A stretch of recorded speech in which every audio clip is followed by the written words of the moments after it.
Dartmoor Prison, isolated from the outside world by walls of granite.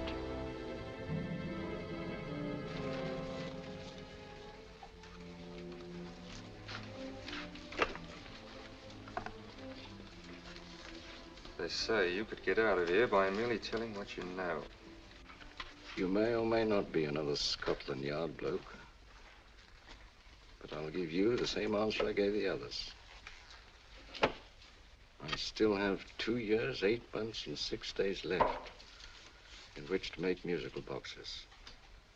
That'll be sold at auction for the benefit of this delightful sanctuary. And I intend to serve them.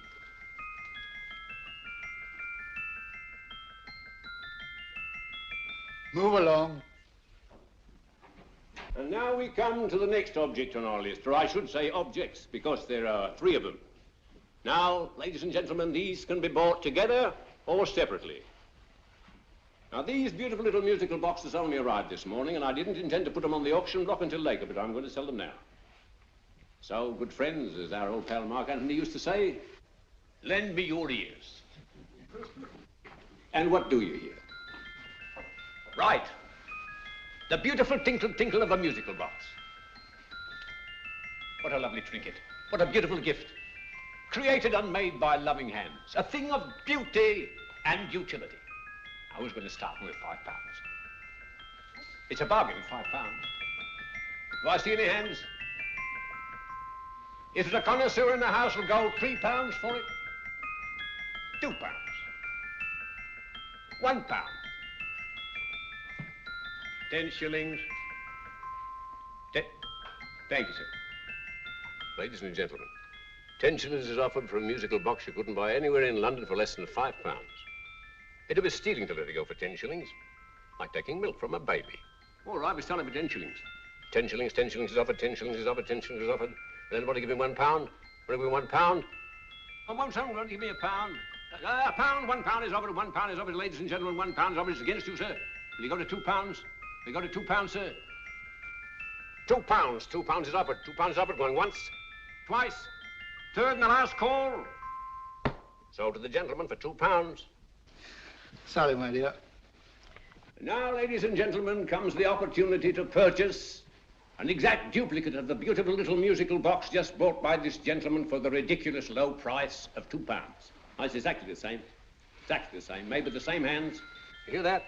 Isn't that lovely? That tinkle, tinkle, tinkle, tinkle. Sounds like Bow Bells to me, you know, with little angels pulling on the ropes, eh? Who'll give me £2 for it? Who'll start me with £2? Will anybody start me with £2? Oh, come, ladies and gentlemen. You know, from your enthusiasm, we might all be in Scotland instead of London. Please buy it for me, Daddy. £2, certainly not. We all might be in Scotland. Besides, I don't like his manner. £1, 10 shillings. £1. £1 is ours. £1, £1 is offered. £1 is offered, going £1. Any advance? Going once, going twice. The third and the last call. Sold to the lady for £1. Smart bidding, my dear. Thank you. We come to the third and last of these beautiful little musical boxes. Exactly the same. Tinkle, tinkle. Isn't that lovely? Ladies and gentlemen, I don't bring you here to gull you and swindle you. This is the exact replica of those 2 I just sold before.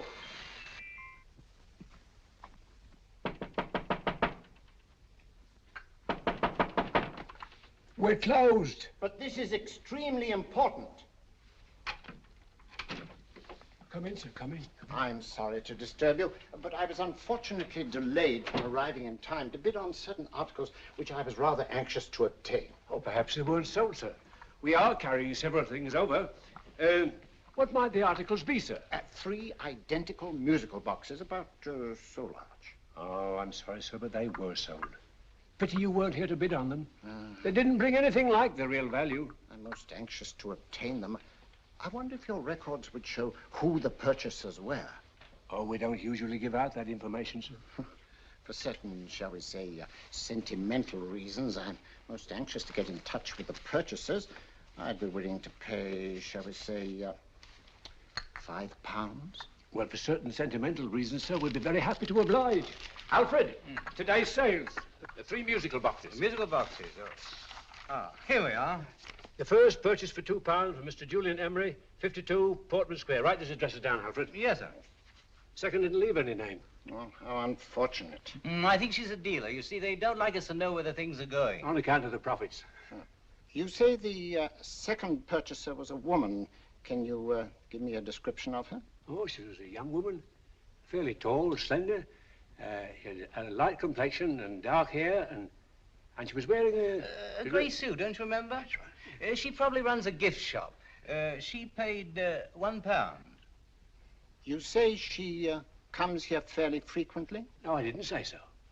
But she does, sir. Like as not, she'll come in on Thursday. We have sales on Mondays and Thursdays. Oh. And the third box? The third? Oh, Mr. William Kilgore, 143B Hampton Way. For 10 shillings. Quite a drop from £2. Mr. Kilgore was a Scotchman. Oh. Thank you. You've been most helpful. Oh, thank you, sir. And any time you're passing, drop in. We always have lovely things for sale. Our card, sir? Thank you. I'll be back Thursday.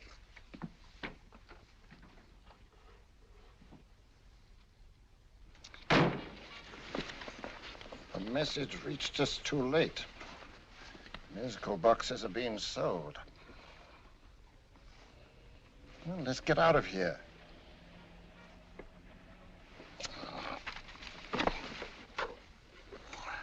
Someday you'll go too far. Reaching for a star, you fool. Yet a fool may touch a star, Colonel Cavanaugh, if he but reach high enough. But not possess it as you would.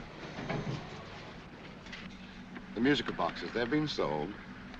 What a pity for you, my dear Colonel. Is it my fault that the message reached us only an hour ago? Is it my fault that they were sold? You can't hold me responsible for that. Hope for your sake you're right.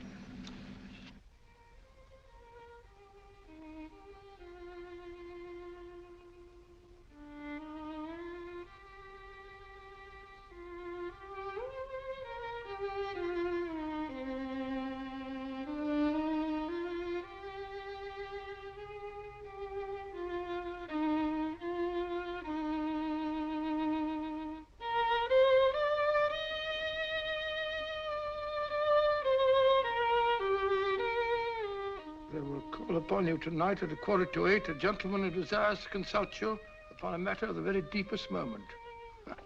Remember that letter, Holmes? It was written over 2 years ago. An interesting case, devilishly interesting. Irene Adler. What a striking-looking woman from the brief glance I had of her. Seems only yesterday. What charm. What poise, and what a mind. Sharp enough and brilliant enough to outwit the great Sherlock Holmes himself. I take it the new issue of the Strand magazine is out, containing another of your slightly lurid tales. It is indeed. And what do you call this one? I call it A Scandal in Bohemia. Not a bad title, eh? If you must record my exploits, I do wish you'd put less emphasis on the melodramatic and more on the intellectual issues involved. More on the what do you mean by that? Well, I do hope you've given the woman a soul. She had one, you know. By the woman, I suppose you mean Irene Adler. Yes. I shall always remember her as the woman.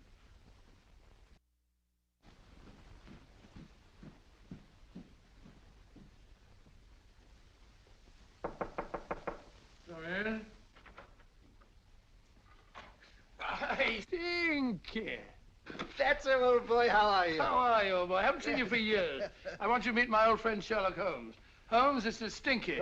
In other words, Julian Emery. How do you do, Mr. Emery? Watson has often spoken of you. Oh, has he?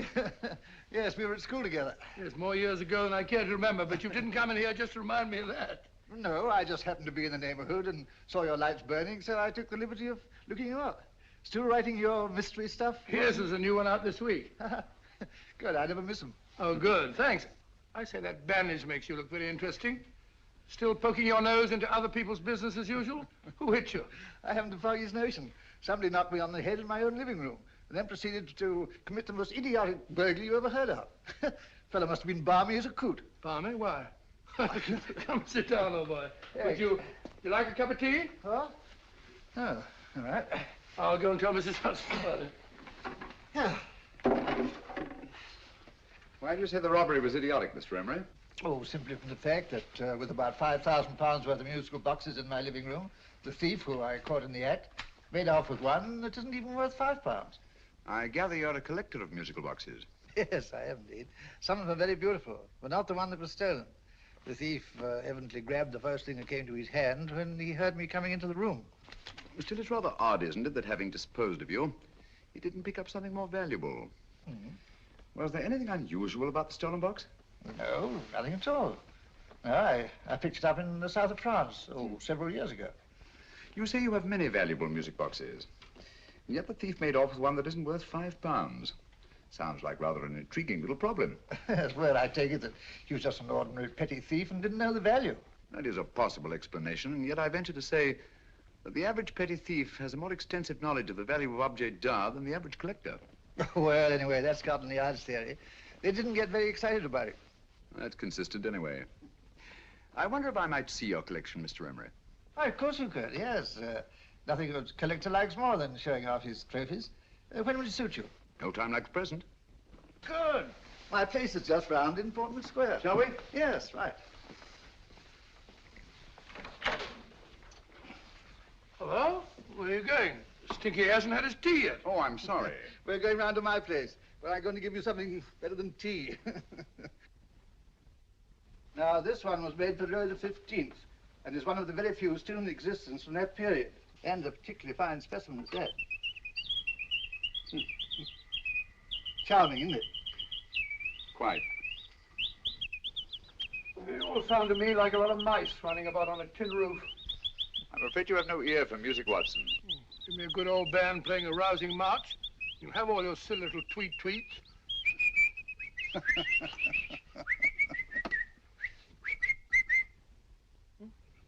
Another one. Excuse me.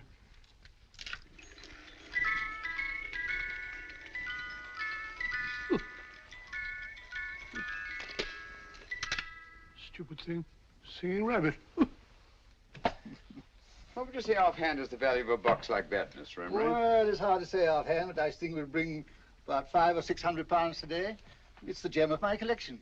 Yet a thief who steals an oddity like a musical box passes up one worth £500 for one of almost no value at all. Odd. Very odd. What was the stolen box like, Mr. Emery?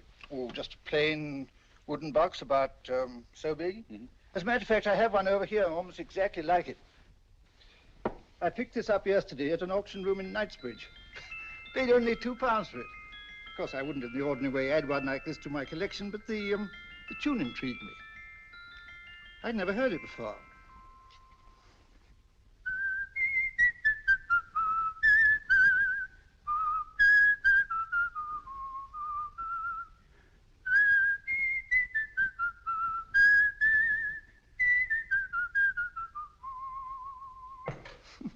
You have a remarkable ear for music, Holmes. Rather an unusual melody. Sit down, will you? Thanks. You say you bought that box at an auction sale yesterday? Yes, the Gaylord auction rooms in Knightsbridge. Mm-hmm. Run by old, what's his name? Crabtree. That's the man. At what time was the robbery committed? Oh, about 3 o'clock this morning. You know, Mr. Emery, that box and the robbery might well be cause and effect, especially since you say that the stolen box outwardly resembles this one a great deal. And Scotland Yard were not particularly interested, eh? Oh, yes, but I wouldn't blame him for that, especially as I told him I was quite unable to describe the thief, except, of course, for the fact that it was definitely a man. All you remember is that you came in here and someone struck you on the head. Yes, and the next thing I knew, my man was trying to revive me. It might be wise for you to put that box away somewhere and lock it up. Oh, I don't think that's necessary. Besides, everything's insured. Well, at least if any further attempts at robbery are made, I'd suggest that you call the police, rather than running into any personal danger. Oh, come, Holmes, aren't you being a bit of an alarmist? Possibly. Well, Mr. Gray with old Stinky. Seems to me you are making rather a mountain out of a moleskin. Molehill is the word, old boy, and it's time you were in bed. Thanks so much for letting us see your place. Now, it's been glad meeting you. Holmes, I can't understand why you were so mysterious. Seems to me the petty thief explanation was the only sensible one. Really? Yes, I can't see how you can believe it was anything else. I didn't say I believed it to be anything else. The petty thief theory is the obvious one, I grant you. However, it's often a mistake to accept something as true merely because it's obvious. The truth is only arrived at by the painstaking process of eliminating the untrue. We are not able to do that in this case without further data. Rubbish, you're pulling my leg. You're trying to turn a tuppenny halfpenny robbery into an international plot. No, I'm not. I just hope that your friend Stinky is a little more cautious in the future, just in case.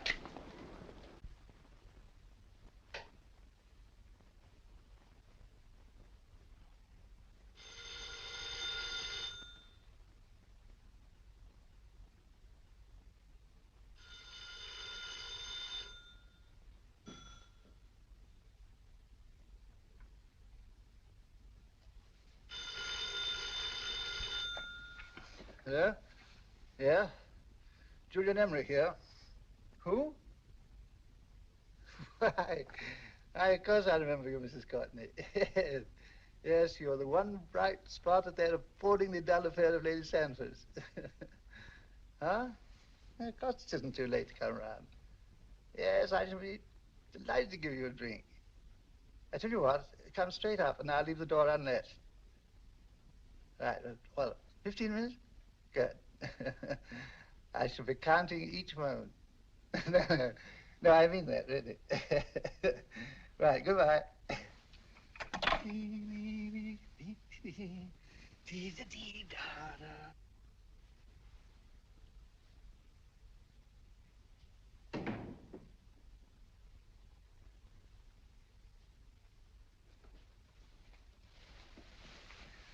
Boo! Oh, you startled me. Did I? Yes. Must be the pixie in me. I know I shouldn't have called you so late, but I was at a party just around the corner, and I remembered your invitation to see your collection of musical boxes. My dear Mrs. Courtney, pleasure is all the greater for being so unexpected.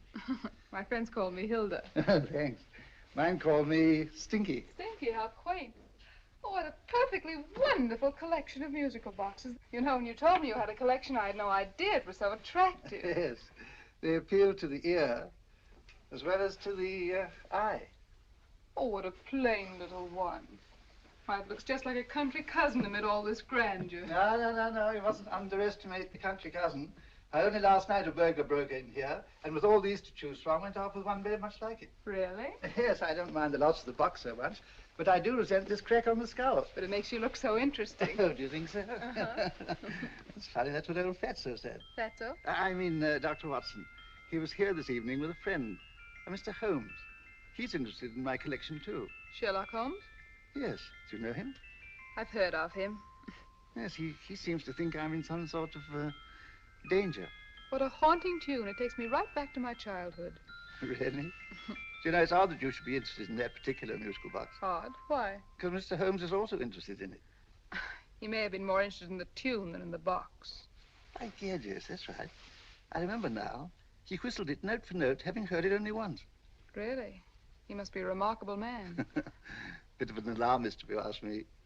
Don't you believe in warnings? Of course not. Who'd want a box like that? I would. You're not serious. Oh, but I am. Well, you put me in a very awkward position. I'm a collector, you know. And the collector buys but never sells. But if the price were high enough... The price has nothing to do with it. It's the principle of the thing. Yes, well, we haven't had our drink.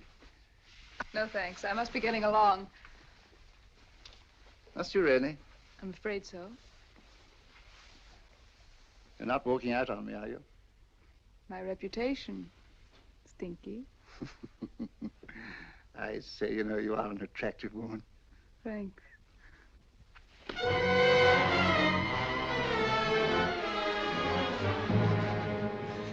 You fool. I told you to wait outside. What did you have to kill him for? All I had to do was walk out with this. He held you in his arms. Don't touch him. Don't touch anything. Now get out. I'm sorry. You're sorry. What about me? This is murder. What about Scotland Yard? What about Sherlock Holmes? Now get out!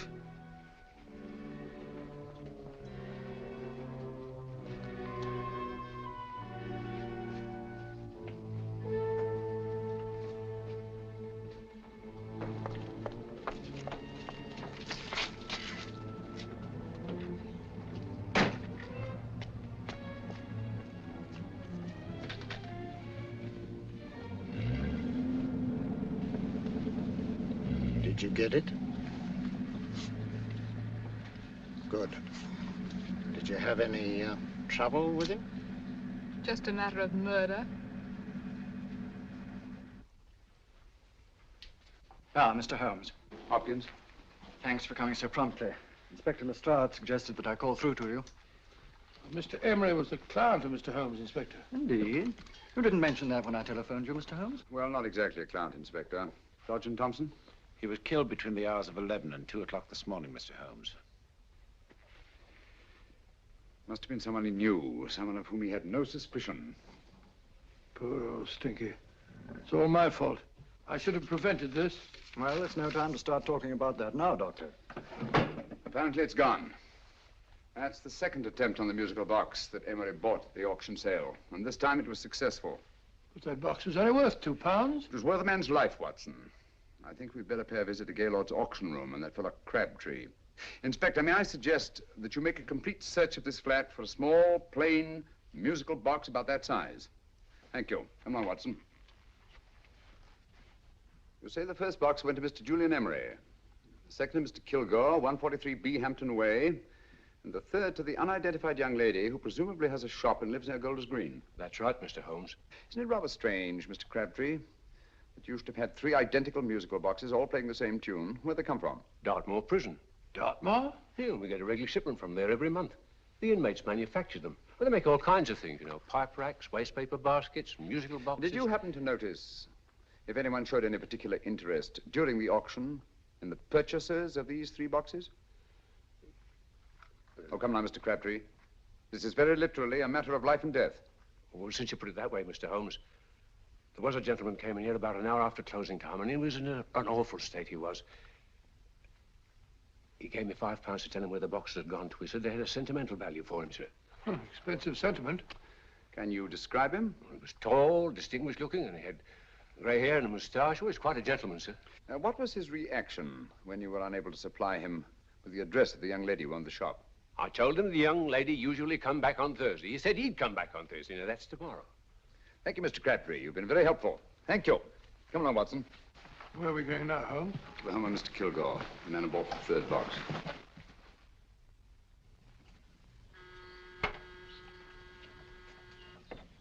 But hang it all, Holmes, how do you know those other 2 musical boxes are of any importance? I don't, but I certainly have no intention of waiting until the owners are murdered to find out.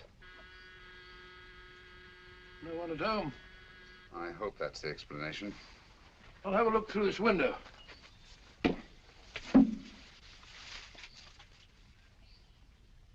Doesn't seem to be anyone there. The whole place seems deserted as far as I can see. Yes. Mr. and Mrs. Kilgore at home? No. When do you expect them? Oh, in an hour or so. But there's no use you're hanging about. They don't buy nothing from peddlers. Peddlers? My good woman, this is Mr. Sherlock Holmes. Sherlock Holmes? Oh, go on. Do you mind if we come in and wait?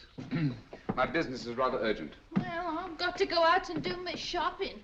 And I don't know as Mrs. Kilgore'd like any strangers nosing about. Quite all right, I assure you. Well, I've got to be off. You 2 wait in the parlor. And no smoking either. Mrs. Kilgore says it smells up the house. Funny old girl, Holmes.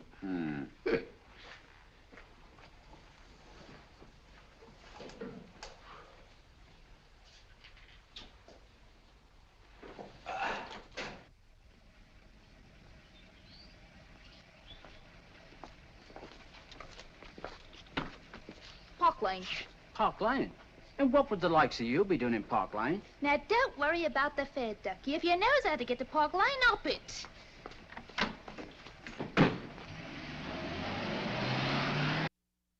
You know, Holmes, I've been thinking. There must have been something hidden in that box of old Stinky's. Stolen jewelry, possibly. What's up, Holmes? Listen. What's just the steam in the water pipes?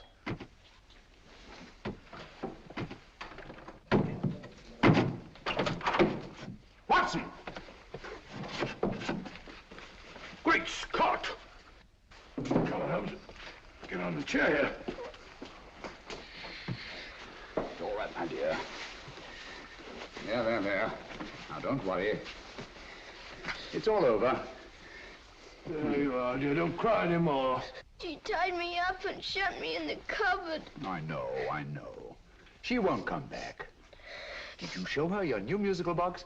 Yes, she said she wanted to hear it play, and as soon as I showed it to her, she grabbed hold of No, I me. know. Now, don't worry. We'll buy you a new musical box. Yes, my dear, the best one in London. Watson. Oh, what a fool I've been. What do you mean, Holmes? She took the musical box out of this house in that market basket, right under our very noses. Why could the Kilgore charwoman want to take the music box? She isn't the Kilgore charwoman. She's a consummate actress. An extremely clever, unscrupulous woman who will stop at nothing. Take care of the child, will you, Wolfella, till our parents get back. Explain everything to them. Of course I will. But, Holmes, where are you going? Somewhere, somehow, I must get to the young lady who bought that third musical box before our opponents find her. I only hope that I won't be too late.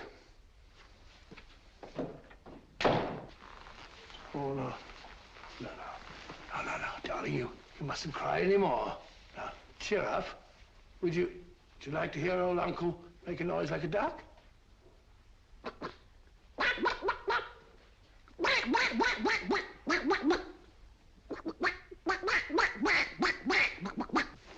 Oh, sorry.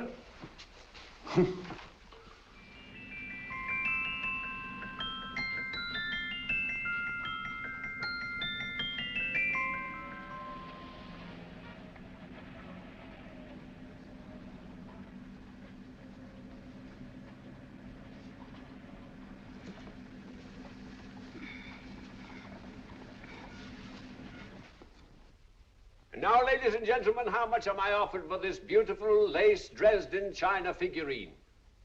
A lady of the French court. Now, this is the genuine article.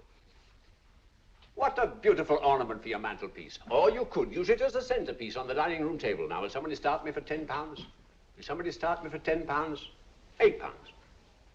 £7?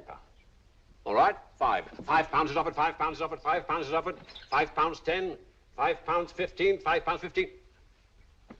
£6 is offered, £6, going once, going twice, the third and the last call. Have you all done? Sold to the lady from Twickenham for £6.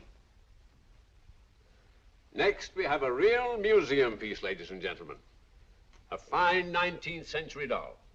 The costume an exact replica of the holiday clothes worn by the Hungarian peasant women. Now, ladies and gentlemen, an article like this would cost you from £15 to £20 in a West End shop. I'm not going to ask you for anything like that. Who'll give me £2 for it? £2. Anybody offer me £2? £2 for the Hungarian? £2? £1. What? Anybody give me £1? Anybody offer me £1 for the doll? £1 is offered, ladies and gentlemen. £1 is offered. Now, I'm not going to waste your valuable time or mine in trying to get one half of what this beautiful doll is worth. If the young lady can steal it for £1, that's her good fortune. So it's going once, it's going twice, the third and last call. Any more? Sold to the young lady for £1. And now, ladies and gentlemen, may I draw your attention to something which may be a great surprise to you, worthy of any collection. The only other one like it is in the British Museum. It's a Ming vase of the 7th dynasty. This vase lay in a large collection somewhere outside Rome for over 2 centuries, I understand. It was discovered there by the noted antiquarian, Sir Andrew Coppleston. Now, some of you may remember Sir Andrew Coppleston. Besides being a noted traveler and antiquarian, he's also a gentleman rider.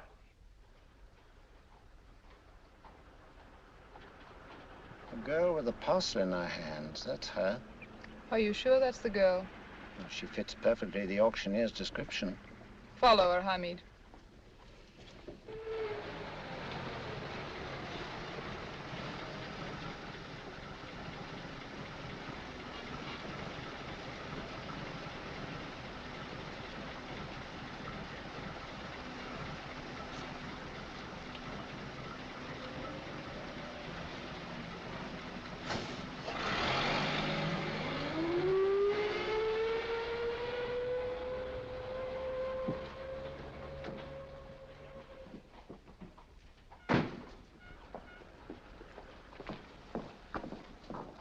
It's lovely, dear. And only £1. We can get at least 3 for it. Easily. I'll go make some tea. I could do with a cup. Right.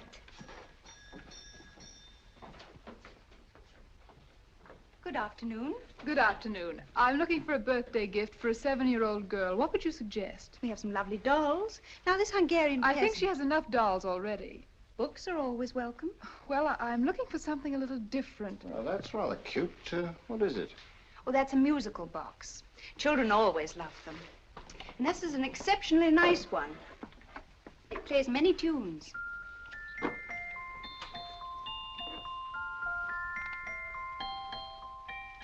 Have you any others? Yes. If you'll just step this way. I have only 2 left.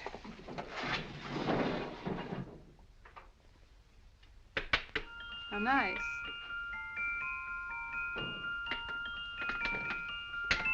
Are you sure this is all you have? I'm sorry. They're rather hard to find, you know. That's our entire allotment. I did have one other, but I sold it earlier this afternoon. But it was only a plain wooden one. It wouldn't have been a very nice gift for a child. Really? Do you happen to know who the purchaser was? Why, yes. He left his card, just in case anyone should inquire for him.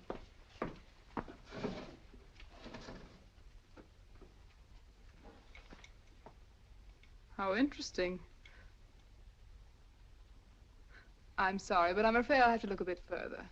Thank you anyway. Good afternoon. Thank you.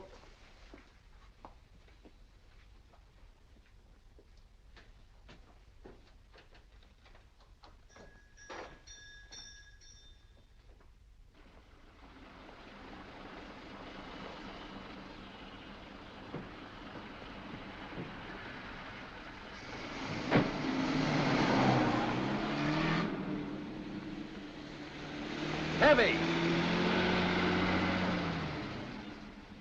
Follow that cab. Here now, what? Scotland Yard. Hop in.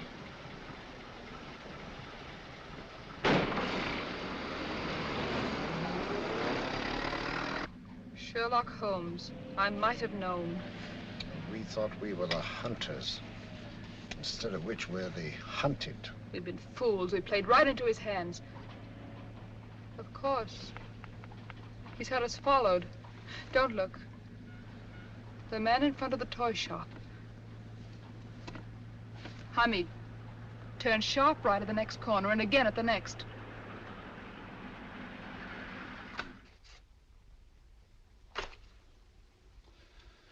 No photograph of her, Commissioner, as I expected. She's not a known criminal. But how do you expect to know if you do find her? After all, she was disguised as a charwoman. Don't worry, old fellow. If I ever see her again, I'll recognize her. Well, it won't be long till we know who they are and from where they operate. Who's covering them? Sergeant Thompson's following them, sir. They won't get away from him. He's a good man. We could have arrested them at Clifford's toy shop if we had any proof. But we know that they killed Emery. Proof, my dear fellow. We must have proof. We have x-rayed it, sir. There's nothing whatever concealed in the box. We'll have a look at the plates.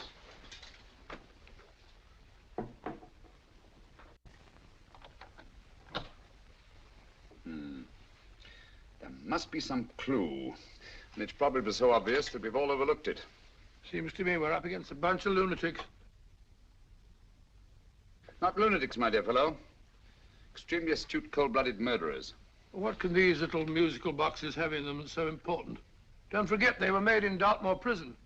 You can smuggle stuff into prison, but not out. Do you want us to break the box apart, sir, to see if there's anything the x-ray hasn't caught? No, not yet. Do you mind if I take it? Certainly. Thanks.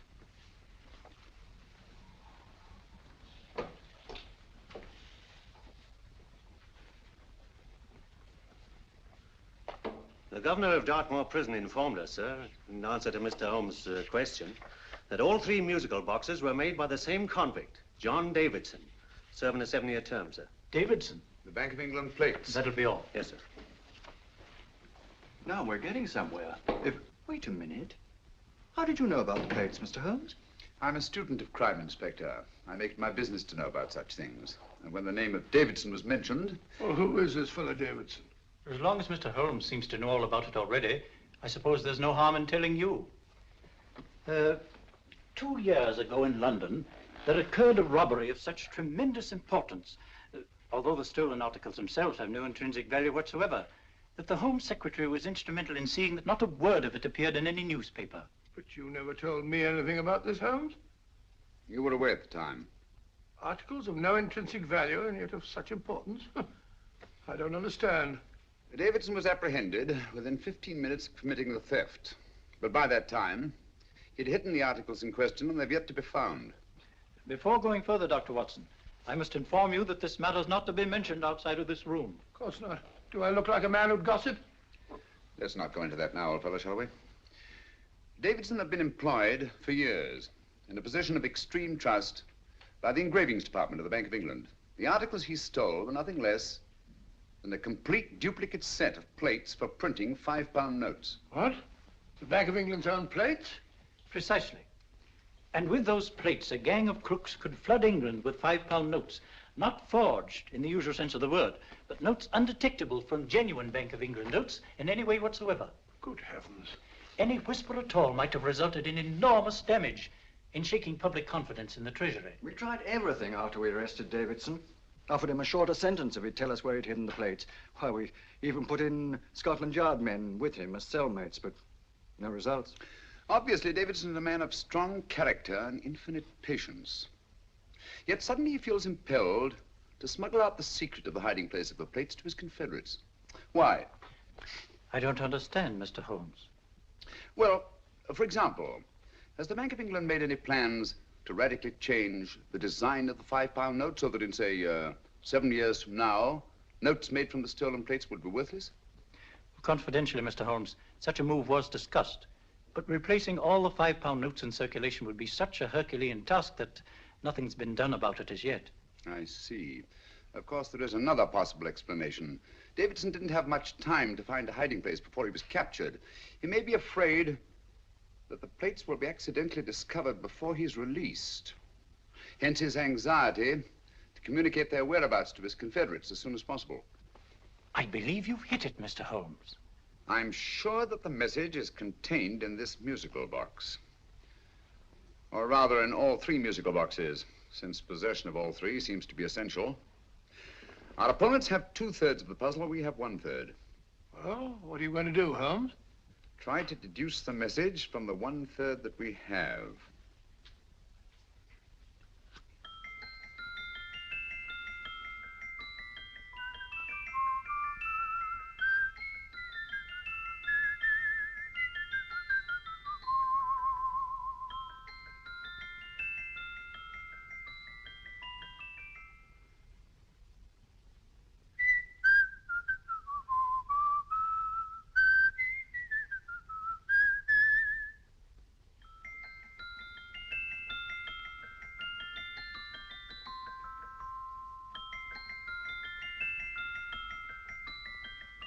It's the same tune as the one played by Emery's musical box.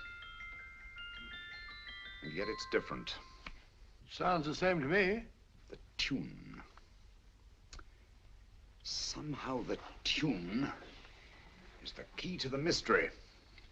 It must be the tune. Otherwise, why use 3 musical boxes to convey the message? Why not collar boxes or shoe boxes?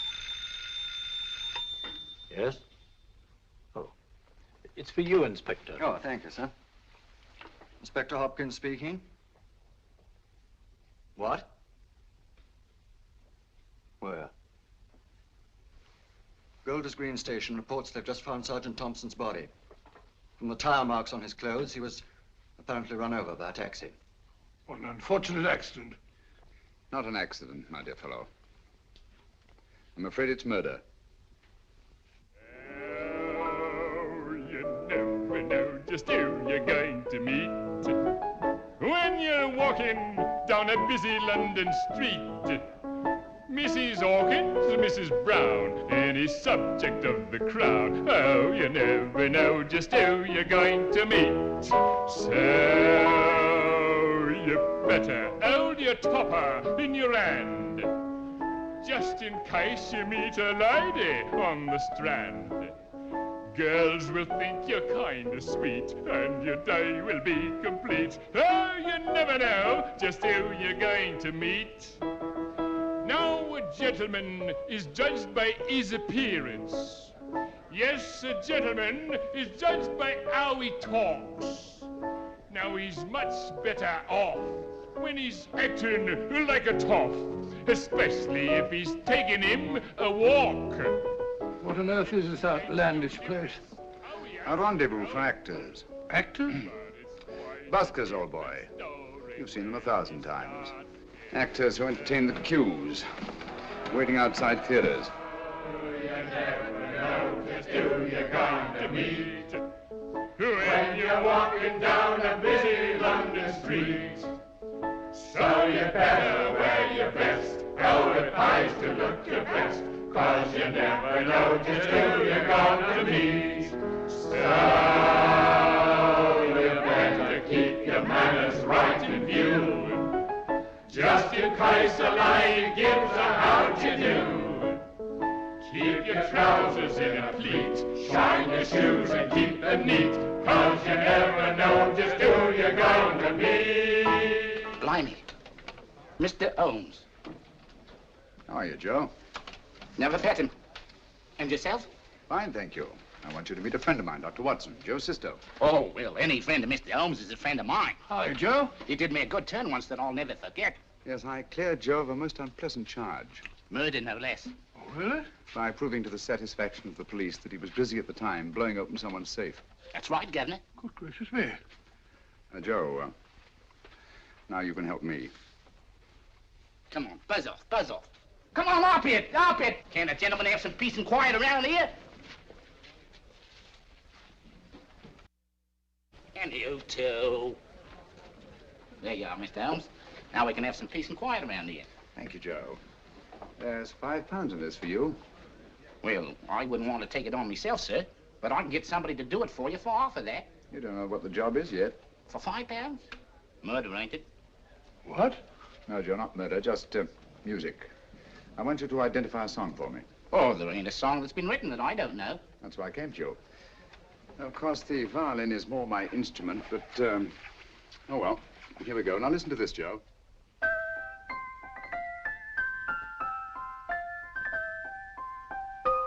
Wait a minute. You're playing that wrong. That should be E natural, not E flat. You know the song? Oh, yes. It's an old Australian song called, The Swag Man. But you're playing it all wrong. That's what I hoped you'd say. Now, listen again, Joe.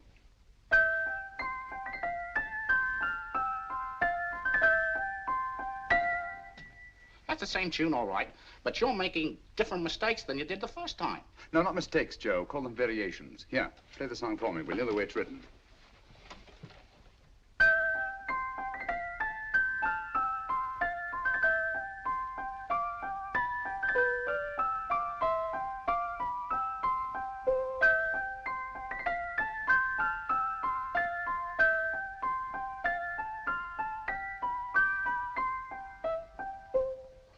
There you are.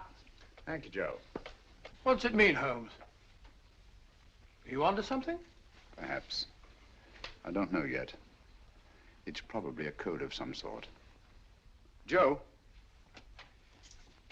could you write the song down for me, the way it was originally written? Oh, sure, Mr. Holmes. But it'll take a few minutes. Mm-hmm.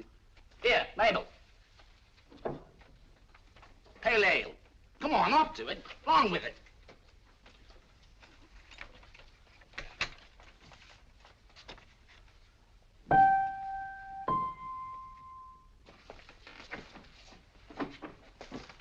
Well, obviously it isn't the lyrics. No combination of those words made any sense at all. The variations in the way Emery's musical box played the tune are different from the variations in the one we have. You sure? Quite.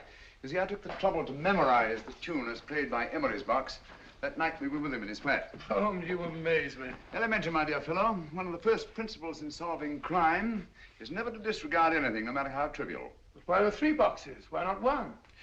Because the message was obviously too long to be conveyed by any one variation. Then there's the 3rd box, the one that woman took from the Kilgores. That contains yet another set of variations. Yes, well, it's all beyond me. Well, all we have to do now is to find the secret of the variations. Not a very easy problem to solve, my dear fellow.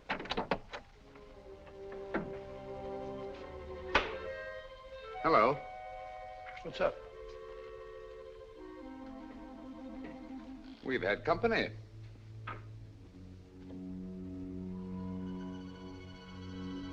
I say, this is outrageous.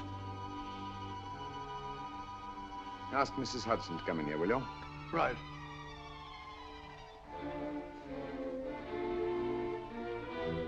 Hudson? Yes? Oh, there you are. Will you come up here at once, please? Oh, coming, sir.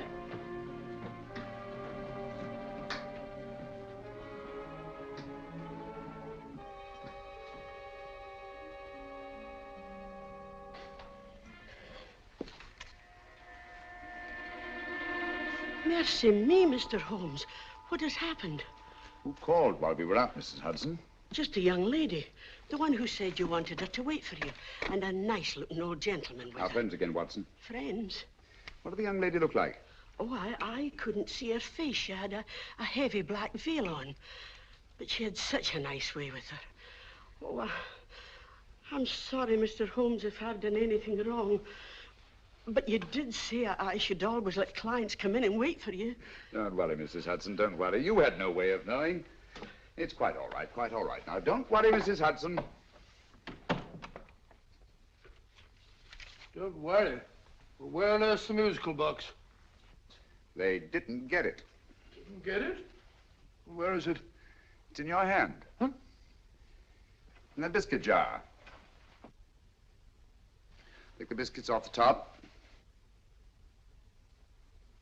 Now put your hand inside, and you'll find the music box. Well done, Holmes. Well done. Amazing.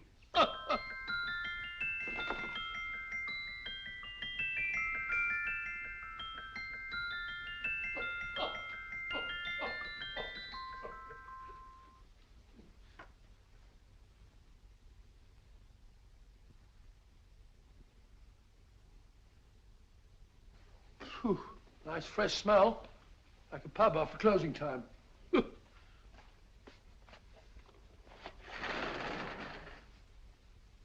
I say, Holmes, What? it's morning. Allow me to congratulate you on a brilliant bit of deduction.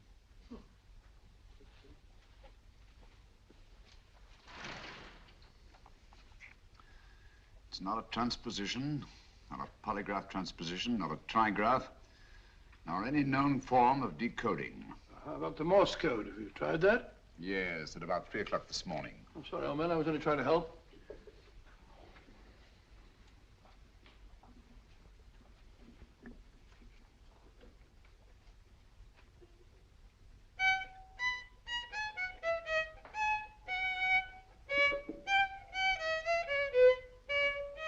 Oh, do me a favor. Not again. Must have heard that thing 1,000 times. Kept me awake all night.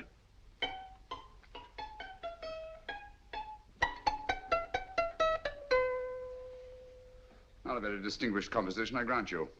You know perfectly well I don't know one tune from the other. When I was a kid, my people tried to have me taught the piano. I've always felt sorry for that old teacher of mine.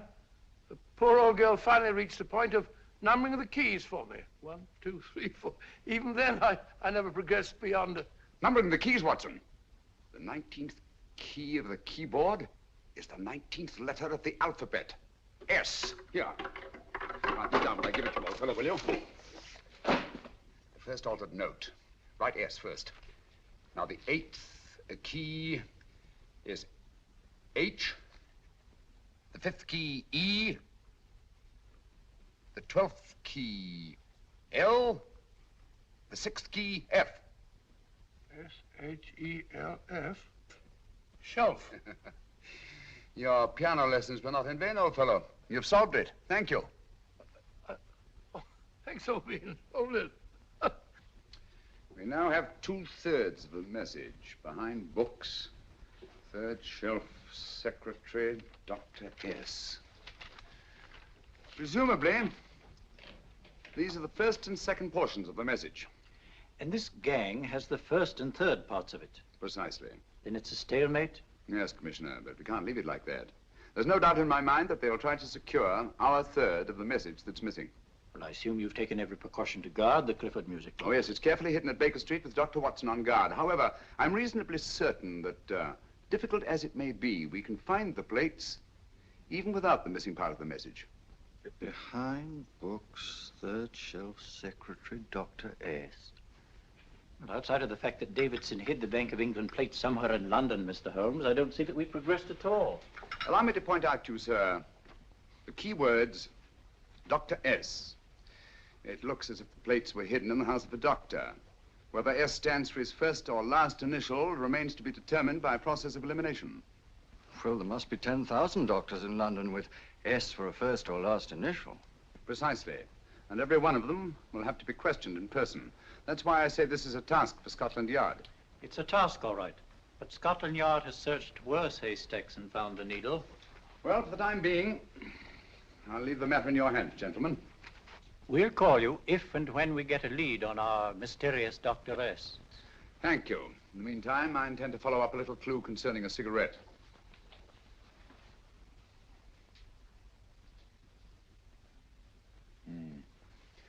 You're certain of the identification of the tobacco? Absolutely. I have made up this special blend for only 3 customers. It is almost pure Egyptian, with admixture of latakia for added body, and a pinch of perique. Merely a whisper, as one might say, for elusive fragrance. Yes. And the 3 customers? Major Wilson in Bombay, India. Mrs. Catherine Leamington Smith in Ireland. Yes, and the 3rd? Mrs. Hilda Courtney of Park Mansions, Bryanston Square. Thank you. Thank you very much. You've been most helpful. It is a pleasure to have been of service, Mr. Holmes.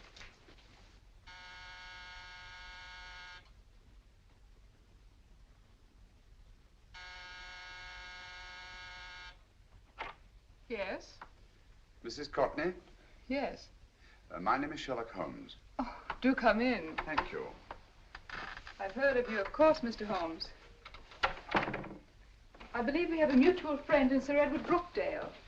He's spoken to me of you quite often. Indeed. And to what good fortune am I indebted for this visit? I think you know Mrs. Courtney. Well, I did get a summons for speeding last week. But outside of that, I don't think I'm of any interest to the police. Oh, come now, Mrs. Courtney. You seem to forget that you and I have met before. I'm sorry. I'm sure I would have remembered meeting the great Sherlock Holmes. Please sit down. Thank you. You say we met before. Yes. At the home of Mr. and Mrs. Kilgore, 143B Hampton Road. Kilgore? I don't think I know anyone of that name. Well, I didn't say you knew them. As a matter of fact, you called on them when they were out. I don't understand, Mr. Holmes. Really? And you were dressed rather differently. Indeed. Cigarette? Thank you.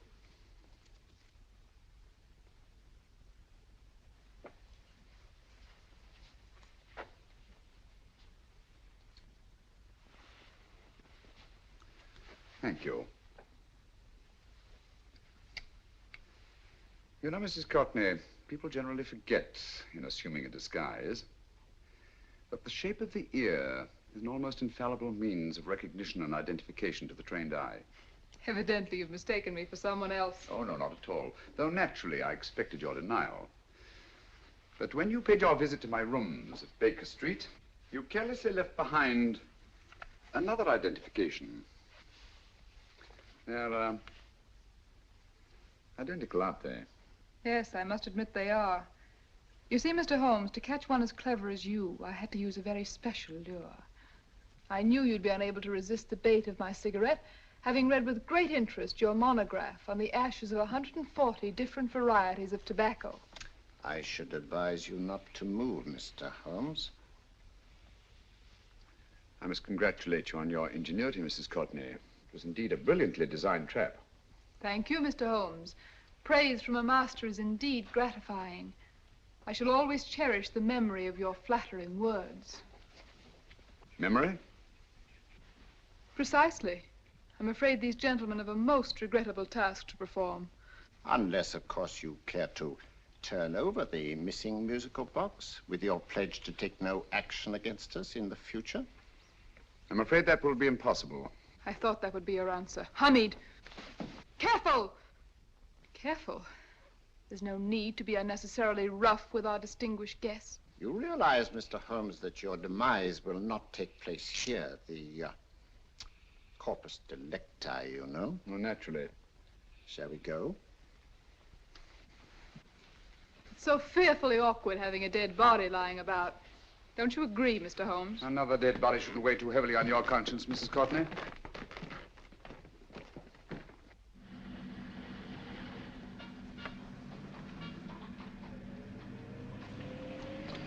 You mind if I have a cigarette? Don't see why not.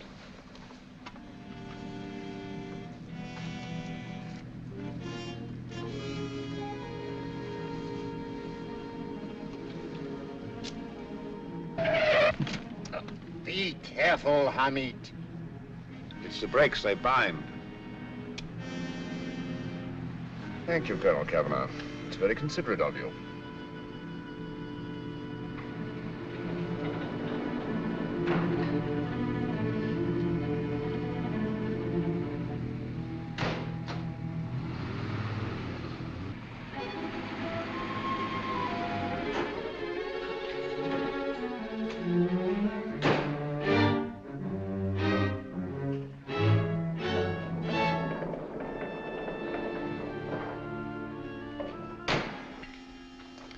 You'll be happy to know, Mr. Holmes, that your death will be a painless one.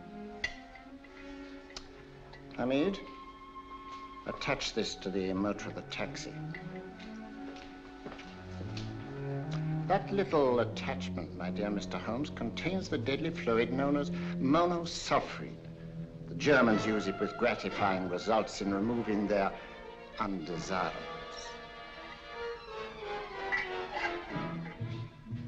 Start the motor.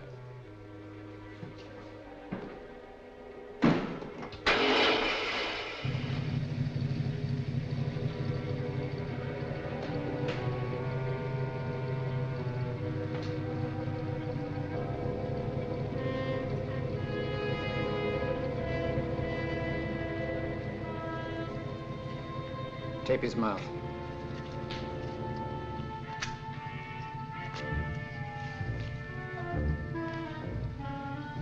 Now, up with him, Hamid.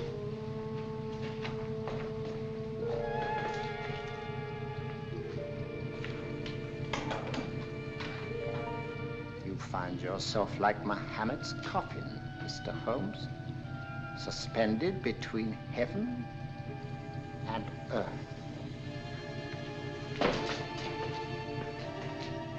Plenty of fuel in the tank? Good. It would be too bad to have anything go wrong through so simple an oversight.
Good afternoon. Mr. Sherlock Holmes? No, I'm Dr. Watson. Oh, of course, Dr. Watson. How stupid of me. Oh, so this is stupid of me. Won't you come in? Well, I really came to see Mr. Holmes. Oh, I'm afraid he's out. I don't know when he'll be back. Perhaps there's something I can do. Won't you sit down? Thank you. You know, Sherlock Holmes and I have been engaged on a great many cases. Oh, really? Yes, indeed. As a matter of fact, this very moment, we're involved in one of the most baffling... Oh, well, won't you tell me your trouble? I may be able to help you. That's very kind of you, Dr. Watson. Perhaps if I wouldn't be imposing too much. Imposing? Oh, there's no imposition. No imposition at all. A pleasure, I assure you. Now, tell me all about it, Miss Williams. Mrs. Williams. I live in Surrey, Dr. Watson, and I've come up to London in sheer desperation. My only sister has disappeared, and the local police seem utterly unable to find her. Well, Holmes and I solved a case exactly like that once. Very interesting as far as I remember. I call it the adventure of the solitary cyclist. Oh, sorry. Now I come to think of it, it wasn't so very similar. Entirely different. I don't think what I was saying. Where were we? She's only 17, Dr. Watson, and until she disappeared last Thursday, she seemed to be in the best of spirits. Possibly a romantic entanglement? Oh, no, nothing of the sort. She left no note, didn't even pack a bag, no explanation.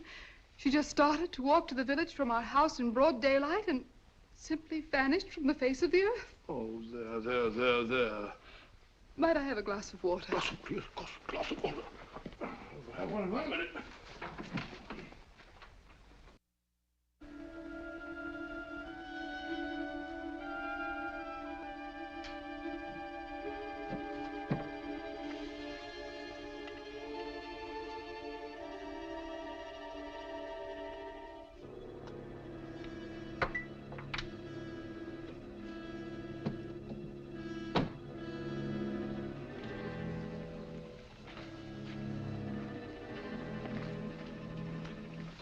There you are, my dear. Thank you, Dr. Watson. No, you're not to cry anymore. You must pull yourself together. Oh, I feel much better already knowing that you're going to help me. Oh, Dr. Watson, look! Good heavens! Oh. Get through the fire brigade, quickly!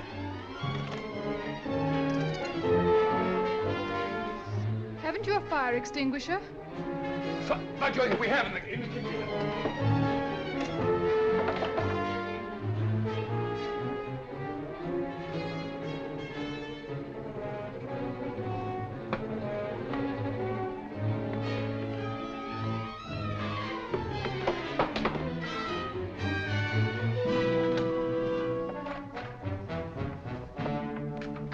Don't you worry, Miss Williams. We'll have this thing out in no time.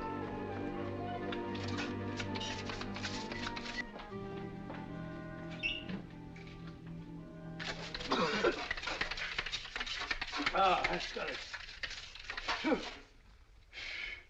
Get some air. Well, you see, there was no need for the fire brigade after all.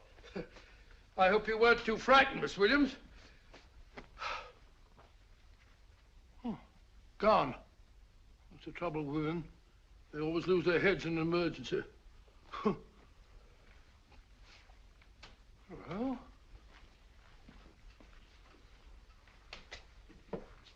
a musical box. Great Scott! Miss Williams!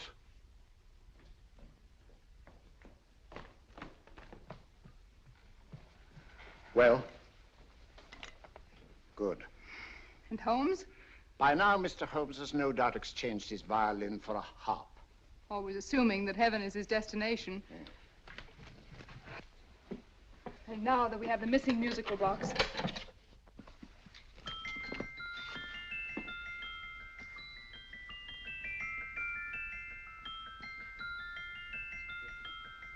Nineteenth note. 19th letter. Yes. He hasn't been there, you say? Holmes, where on earth have you been? I've been trying to get you at the club, at Scotland Yard, all over London. You were looking for me in the wrong places. Holmes, terrible things happened. I've been duped.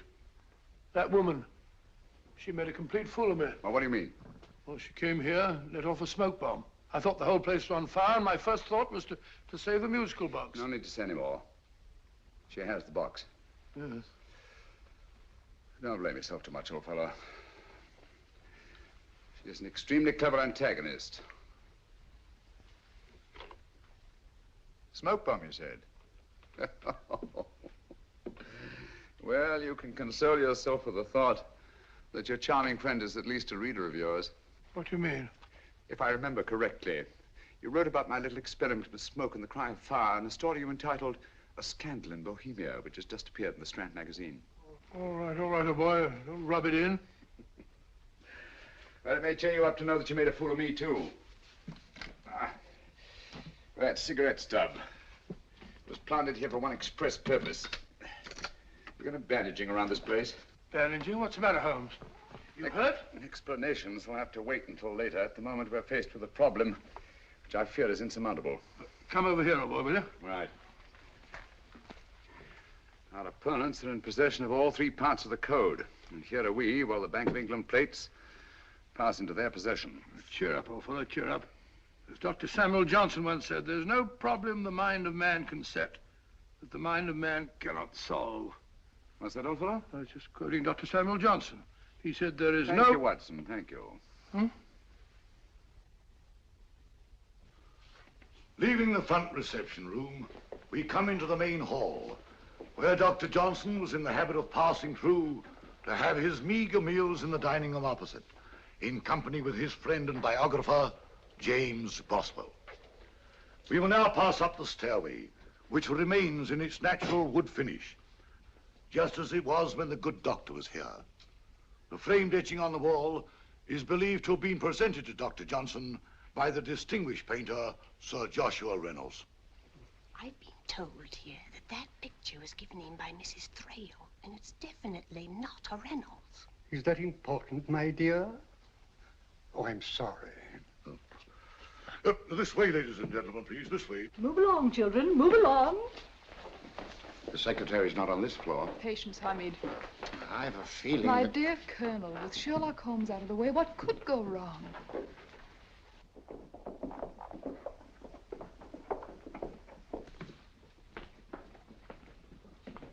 And here we have the Garrett Library, in which Dr. Johnson wrote his famous dictionary, and in which you will see also many of the great man's books and other items of interest. Step forward, ladies and gentlemen, please, step forward. Standing in the corner is the secretary, which contains many of the original works by the literary genius. On this table, Dr. Johnson's cat, Hodge, used to sleep while his master worked. A strange thing about this cat, ladies and gentlemen, was its love of oysters.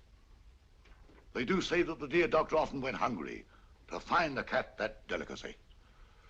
What a pity. Now we will visit the grey room, which is immediately below us, in which you will see the very bed in which Dr. Johnson died. What did he die of? Gout. Just gout. This way, ladies and gentlemen. Mind the steps, please.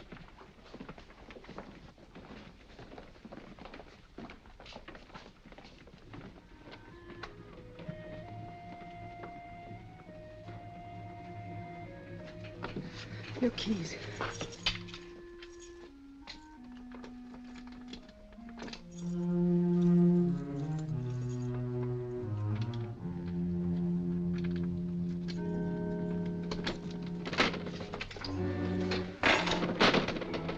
Third shelf up.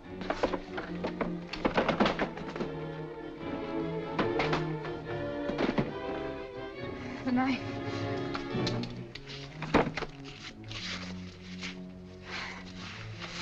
Gentlemen, the Bank of England plates. Well, Mrs. Courtney, so we meet again. No, I shouldn't do that if I were you, Colonel Cavanaugh. I must congratulate you, Mr. Holmes. You're far more clever than I thought. Thank you, Mrs. Courtney. Praise from you is indeed gratifying. I shall always cherish the memory of your flattering words. Memory? Oh, thank you. And now I have a most regrettable task to perform.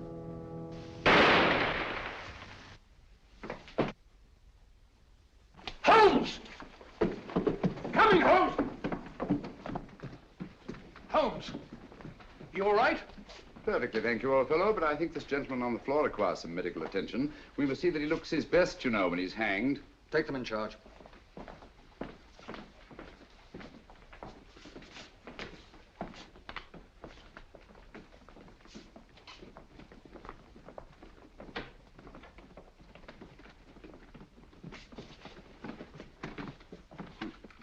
A brilliant antagonist.